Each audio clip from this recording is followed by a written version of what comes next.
옛날 옛적 경주의 한 마을에 아주 깊은 신앙의 이야기가 전해 내려오고 있었다. 이 이야기는 지금도 경주 사람들 사이에서 회자되며 마을 사람들은 매년 특별한 날이 되면 그 전설을 기리는 의식을 행하곤 한다.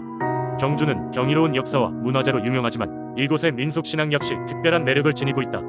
그 중에서도 가장 유명한 것은 하늘계단이라고 불리는 신비로운 계단에 대한 이야기다. 이 계단은 한때 하늘로 이어진다고 믿어졌지만 지금은 그 위치조차 잊혀진 장소가 되어버렸다. 이야기의 시작은 오래전으로 거슬러 올라간다. 어느 날 경주에 살던 한 소년인 준수는 우연히 숲속 깊은 곳에서 낯선 계단을 발견하게 된다. 계단은 마치 하늘로 뻗어 있는 것처럼 보였고 당시에는 아무도 그 계단이 어디로 이어지는지 알지 못했다. 소문에는 계단을 오르면 하늘로 올라가 신과 만나게 된다고 전해졌다. 마을의 어른들은 이 계단이 신이 인간에게 내려준 시험이라고 믿었다. 계단을 오르려면 마음이 순수함과 용기가 필요하며 욕심과 두려움이 있으면 결코 정상에 닿을 수 없다고 했다. 준수는 어렸지만 사랑하는 가족을 위해 이 시험을 통과해야겠다는 결심을 하게 되었다. 준수는 마음을 다잡고 계단을 오르기 시작했다. 장장 이틀을 밤낮으로 걸어오른 후 마침내 하늘과 맞닿은 듯한 그 꼭대기에 도달했다.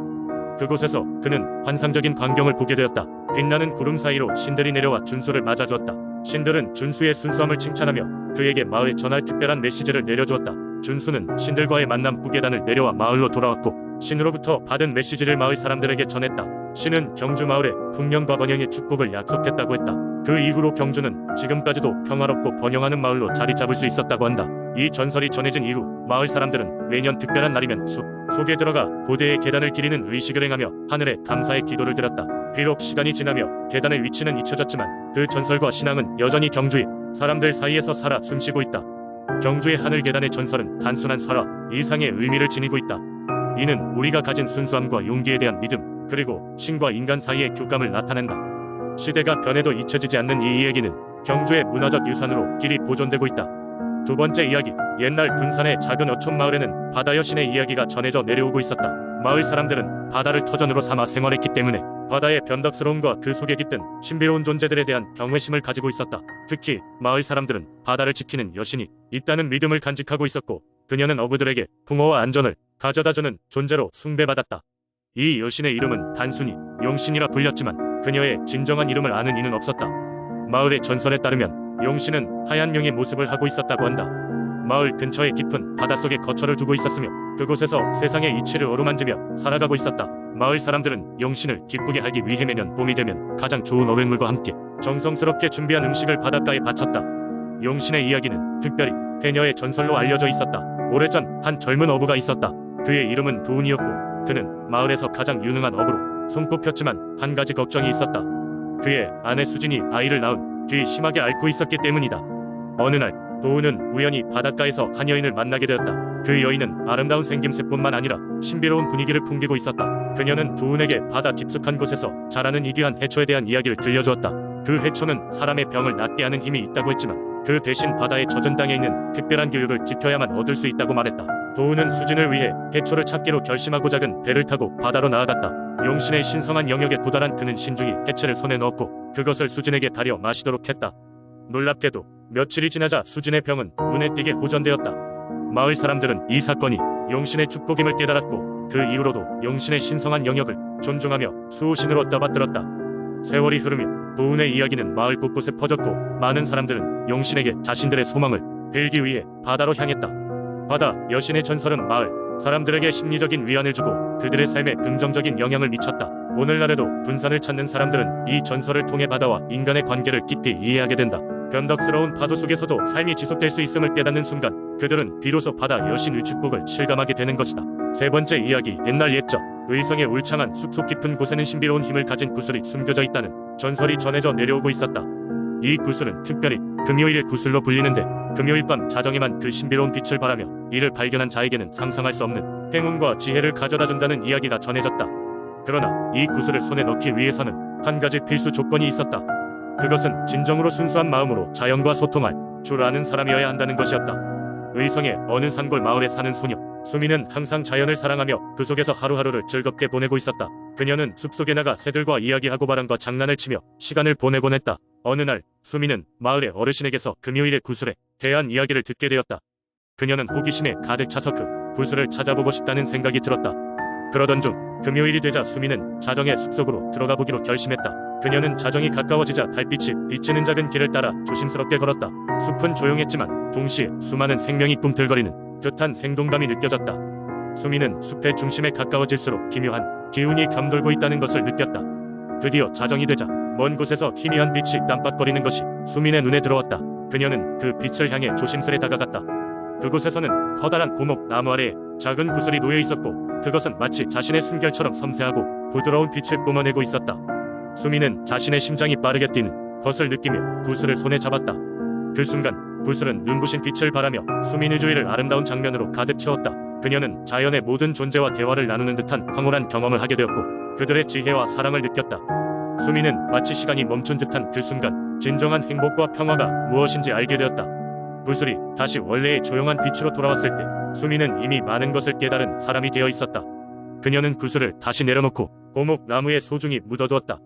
그리고 그 길을 따라 집으로 돌아가면서도 마음속에는 여전히 그 따뜻한 빛과 자연의 속삭임이 새겨져 있었다.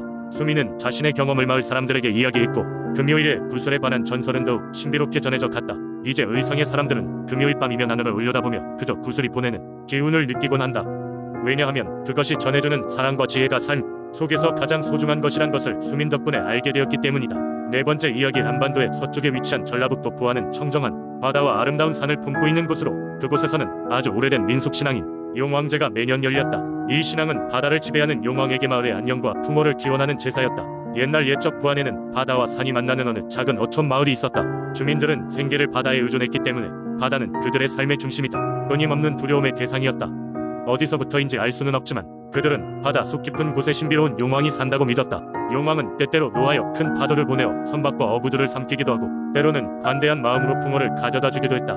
마을 사람들은 바다가 잔잔하고 고요한 날을 택해 용왕제를 열었다. 제사는 마을의 해안가에 있는 큰 바위 앞에서 열렸는데 그 바위는 용왕의 대리석으로 불렸다. 제사장은 마을에서 가장 지혜롭고 존경받는 노인을 선택하였고 그는 커다란 흰 천을 두르고 안개처럼 피어오르는 향을 피우며 의식을 진행했다. 제사 날이 다가오면 마을 사람들은 모두 들떠 있었다. 제사는 단순한 의식을 넘어 마을의 큰 축제였기 때문이다. 남녀노소 할 것 없이 모두가 손에 무언가를 들고 나왔고 제단에는 마을의 귀한 농산물과 해산물, 첫 수확한 벼, 그리고 새로 잡은 물고기들이 정성스럽게 올려졌다. 용왕제의 하이라이트는 바다의 길로 불리는 거대한 불꽃놀이였다. 바다에 배 한 척이 띄워지면 배에서 다양한 모양과 색상의 불꽃이 터져나왔다.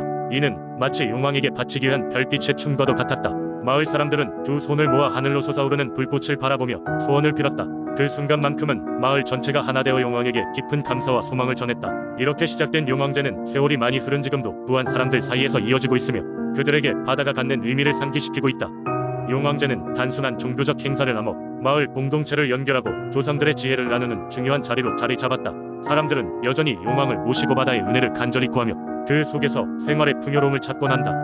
부안을 찾는 사람들은 때로 바다를 굽어보며 그 고요한 수면 너머에 숨겨진 용왕의 전설을 떠올린다. 그리고 그들은 그 전설을 통해 변함없이 흐르는 시간 속에서도 변치 않는 신앙과 문화를 발견하게 된다. 다섯 번째 이야기. 옛날 옛적 충청남도 홍성에는 마을 사람들이 경외하던 신성한 연못이 있었습니다. 이 연못은 오래전부터 사람들 사이에 전해 내려오는 전설 속에 용신이 살고 있다고 믿어져 마을 사람들은 연못을 신성시하며 방문할 때마다 특별한 예를 갖추었습니다. 마을 사람들은 매년 봄과 가을 수확을 앞두고 연못 옆에 제단을 설치하고 용신께 감사의 제사를 올렸습니다. 제사지에는 마을에서 잘 익은 과일과 정성껏 준비한 음식을 바치며 풍요와 건강을 기원했습니다. 그런데 이 연못에는 한 가지 엄격한 금기가 있었습니다. 바로 연못의 물을 절대로 가져가서는 안 된다는 것이었습니다. 만약 누군가 이 연못의 물을 가져가면 마을에 큰 재앙이 닥칠 것으로 여겨졌습니다. 하루는 여느 때와 다름없이 평화로운 날이었습니다. 하지만 마을의 한 청년 영수는 가족이 아파 누워있게 되면 서급히 깨끗한 물이 필요했습니다. 마을의 우물은 갑자기 마르게 되었고 부활물이 없어 영수는 발을 동동 구르다 결국 신성한 연못에 가 닿게 되었습니다. 영수는 연못 앞에 무릎을 꿇고 용신께 자신의 절박한 사정을 간절히 호소하며 물을 조금만 가져가겠노라 약속했습니다. 영수는 작고 깨끗한 그릇에 연못의 물을 담아 집으로 돌아왔습니다. 그는 마음속으로 용신께 깊은 감사를 드리며 그 물을 가족에게 마셨습니다. 놀랍게도 가족의 건강은 점점 나아졌고 마을 사람들은 이 소식을 듣고 매우 기뻐했습니다. 그러나 기쁨도 잠시 연못 근처에서 종종 들려오던 새들의 노래가 멈추고 물빛이 점점 탁해지며 이상한 조짐이 나타나기 시작했습니다. 마을의 어르신들은 이 변화를 주의 깊게 관찰했고 곧바로 마을 회의를 소집했습니다. 그들은 연못의 변화가 영수가 가져간 물과 관련이 있다고 결론지었습니다. 어르신들은 영수에게 연못에서 빌려온 물을 되돌려놓고 용신께 사죄하라고 권했습니다. 영수는 자신의 행동이 가져온 결과에 큰 충격을 받고 즉시 연못으로 달려가 무릎 꿇고 용신께 간절히 참회를 드렸습니다. 영수는 연못에 물을 되돌려놓으며 용신께 더 이상 이 물을 함부로 쓰지 않겠다는 맹세와 함께 제물을 바쳤습니다.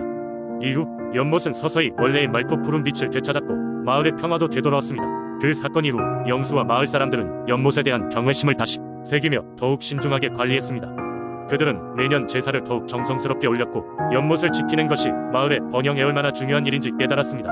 이 이야기는 홍성에서 전해 내려오는 신성한 연못과 용신에 관한 이야기로 현재까지도 마을 사람들에게 자연과의 조화와 신앙의 중요성을 상기시키는 중요한 전통이 되어 내려오고 있습니다.